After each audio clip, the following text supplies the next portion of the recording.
Bom, a gente vai falar sobre o caso do presidente do PL, Valdemar Costa Neto, que foi preso hoje pela Polícia Federal. Mas antes, Piotr, queria voltar ao assunto anterior, antes da gente seguir. Isso.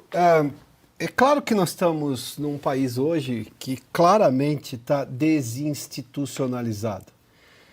Eu tenho um poder, no caso, representado pelo Supremo Poder Judiciário, mas, sobretudo, o Supremo e o TSE, quando convém, ou quando é o momento dele atuar, que se sobrepõe aos demais. Essa é a razão pela qual, inclusive, nós temos visto recentemente o presidente do Congresso Nacional, do Senado, sobretudo, porque a Câmara não faz andar também essas coisas, mas, enfim, com algumas medidas, como foi aquela para limitar as ações monocráticas de ministros do Supremo que contrariem decisões já tomadas por colegiados ou pelo Executivo ou por colegiados como, por exemplo, o Congresso Nacional. E agora também ele disse que no plano legislativo dele deste ano seria a fixação de mandatos para ministros do Supremo. O ministro Gilmar Mendes já se manifestou contrário, disse que não é o caso e que isso deveria ser no máximo precedido por um grande debate, mas enfim. A questão é, diante de inquéritos sem fim, de inquéritos abertos de ofício, de tudo que tem vindo do Supremo Tribunal Federal, de advogados que dizem, olha, eu não tenho acesso aos autos para defender os clientes, da omissão da OAB, a minha pergunta é, onde estão os democratas brasileiros, os que estão institucionalizados? Eu falo dos governadores de oposição. Não é o momento de governadores de oposição e não vou fulanizar aqui a defesa. Eu não sei exatamente do que cada um hoje que foi vítima de busca e apreensão por decisão do ministro Alexandre de Moraes nessa operação da Polícia Federal, porque eu não tive acesso aos autos e acho que ninguém tem acesso aos autos. Os advogados não estão conseguindo se manifestar. Então eu não vou fulanizar. A minha questão é a defesa do Estado Democrático de Direito. É que se recupere a Constituição que, no meu entender, está muito claro, ela foi sequestrada. A Constituição não está podendo ser exercida porque ela não está na vida do país.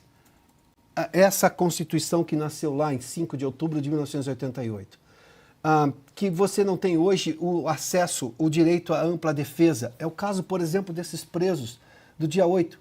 O direito vale para quase todo mundo no Brasil, menos para esses presos do dia 8. Ou, por exemplo, para essas outras pessoas que estão sendo perseguidas nesses inquéritos todos. Inquéritos, enfim, abertos de ofício, que não poderiam estar na mesma frase e jamais poderiam existir. A minha pergunta é, que país vai sobrar para os governadores hoje de oposição? E eu falo os de oposição porque os de situação estão achando que eles estão navegando em mar de almirante, mas a questão é, esses governadores não vão, do ponto de vista de defesa institucional, não vão se manifestar. Fala do governador de São Paulo, do governador do Paraná, do governador de Goiás, do governador de Santa Catarina, dos governadores de oposição, os democratas, e pode colocar nessa lista qualquer outro governador. Do ponto de vista de se juntar no Congresso Nacional em defesa da Constituição Federativa, Constituição da República Federativa do Brasil, em defesa do Estado Democrático de Direito, em defesa da democracia, esta real, é esta que nesse momento está sendo atacada. Porque eu me pergunto, que país vai sobrar? Você imagina essas coisas andarem desse jeito? Um governador daqui a alguns anos ter que fazer um ofício ao Supremo Tribunal Federal se ele vai poder fazer essa ou aquela obra? Porque daqui a pouco a gente está entendendo que o Supremo vai governar o país como um todo. Porque não se espere também grandes reações do governo federal, o atual governo federal. Então, a questão é, a minha pergunta é, onde estão os democratas? E falo também das associações, embora a gente esperasse muito mais da OAB, da ABI, essas coisas todas que têm história para contar, né? História boa, inclusive, para contar.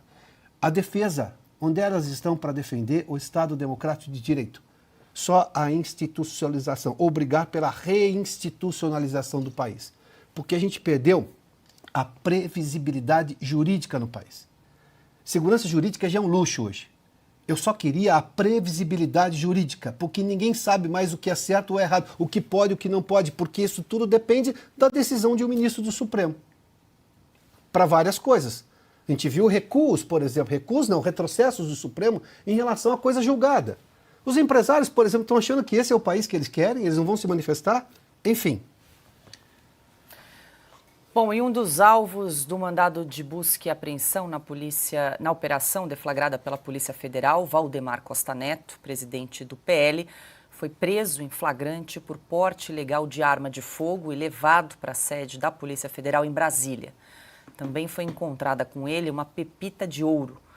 O registro da arma que motivou a prisão do presidente do Partido Liberal está vencido, segundo a Polícia Federal. Valdemar foi incluído na operação a pedido do Procurador-Geral da República, Paulo Gonet, depois que a Polícia Federal apontou a hipótese de uso da estrutura do partido para a elaboração de um suposto plano de golpe de Estado e para a disseminação de supostas informações falsas contra o sistema eleitoral. No relatório, a Polícia Federal aponta que Valdemar Costa Neto foi, abre aspas, o principal fiador de questionamentos sobre a lisura do processo eleitoral, fecha aspas. Na ação de hoje, a Polícia Federal encontrou dentro da sede do PL, em Brasília, um discurso por escrito que sustenta a ruptura do Estado Democrático de Direito, que a ruptura do Estado Democrático de Direito estaria, abre aspas, dentro das 4 linhas da Constituição, fecha aspas. O texto, no entanto, não tem autenticidade comprovada, não está assinado. E hoje à tarde, o senador Humberto Costa, do PT, pediu à PGR a abertura de investigações contra o Partido Liberal. O petista defendeu a cassação do PL por suposto financiamento de atividades ilegais e criminosas que teriam como objetivo invalidar o resultado das eleições de 2022. Carlo Cauti, estamos seguindo aí na atualização dessa operação da Polícia Federal de hoje. O PL, Partido Liberal, maior partido do Brasil, com 99 deputados. Agora temos essa notícia aqui, o presidente do partido foi preso por porte ilegal de armas na manhã de hoje, em decorrência aí dessa operação. Há também esse pedido do PT aí de cassação do Partido Liberal e também, você bem levantou aqui no bloco anterior, a proibição do ministro Alexandre de Moraes de comunicação entre os investigados na decisão do ministro. A gente tem acompanhado aí o quê? Um processo de implosão do Partido Liberal em pleno ano eleitoral. Cauti, que análise você faz aí dessa situação?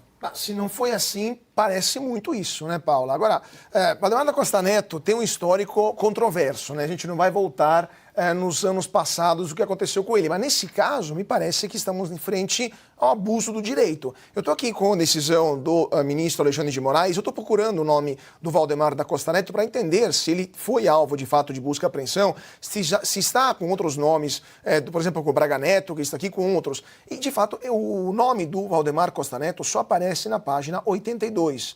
E só aparece quando ele fala de uma entrevista que ele teria concedido a um tal de Helder Balbino, que teria investigado por ser alguém que estaria criticando as urnas eletrônicas. Agora, em nenhum outro lugar, nas 135 páginas desse texto, aparece o nome do Valdemar. Então, começa por aí algo pelo menos estranho. Claro, podemos analisar isso do ponto de vista jurídico, se há documentos acessórios, mas no documento da decisão das 135 páginas, se a gente procurar o nome Valdemar, só aparece na página 82 e não está incluído no elenco de buscas e apreensões que estavam nos outros. Então, já começa por aí. Mas, de fato, o Partido Liberal hoje é o principal partido do Brasil. Tem um número enorme de deputados e senadores, 99 deputados, 12 senadores, muito mais do que o PT, e isso, obviamente, amedronta. Deixa muita gente com medo lá em Brasília que o Partido Liberal seja o grande vencedor das eleições municipais este ano. E o PT, que já teve desempenhos pífios nas eleições municipais de 4 anos atrás. Aliás, vem de uma série de desempenhos pífios desde 2016. Lembrando que o PT perdeu a Prefeitura de São Paulo no primeiro turno, no caso do João Dória, perdeu a Prefeitura de São Paulo também, sequer chegou no segundo turno em 2020 e agora em 2024 sequer apresentou candidatura própria, né? Teve que apoiar o Boulos, porque não tem mais força. Então, é óbvio que os deputados e senadores, os políticos, como Humberto Costa, do PT, já que não podem ganhar com a força dos argumentos, querem ganhar na marra da lei. Ou melhor, usando a lei como marra, né? Usando a lei como instrumento para calar os adversários. Porque se não tivessem medo da disputa das ideias, se achassem que, de fato, as próximas eleições poderiam ser ganhas convencendo os eleitores, simplesmente eles iriam para o jogo democrático normal e tentariam conquistar votos. Mas eles sabem que não ganharão. Eles sabem que perderão muitas prefeituras que hoje estão comandando, e isso será um problema para um partido como o PT, que tem uma máquina gigantesca para alimentar com dinheiro de vários trabalhos, várias funções, cargos comissionados que são utilizadas para colocar os companheiros, mesmo de outras prefeituras, mas que devem estar dentro da máquina partidária. Então, é óbvio que quando a gente tem uma operação como essa, criticável, duramente criticável do ponto de vista jurídico, mas do ponto de vista político, em uma perspectiva política, chega Humberto Costa querendo eliminar o direito do maior partido da oposição de existir, é óbvio que a gente faz 2 mais 2. E pensar mal se faz pecado, mas muitas vezes se acerta. Então vamos ver se essa vai ser apenas uma operação com uma série de abusos do direito, ou se será algo a mais, com problemas sérios políticos que poderiam significar um problema para a democracia brasileira como um todo.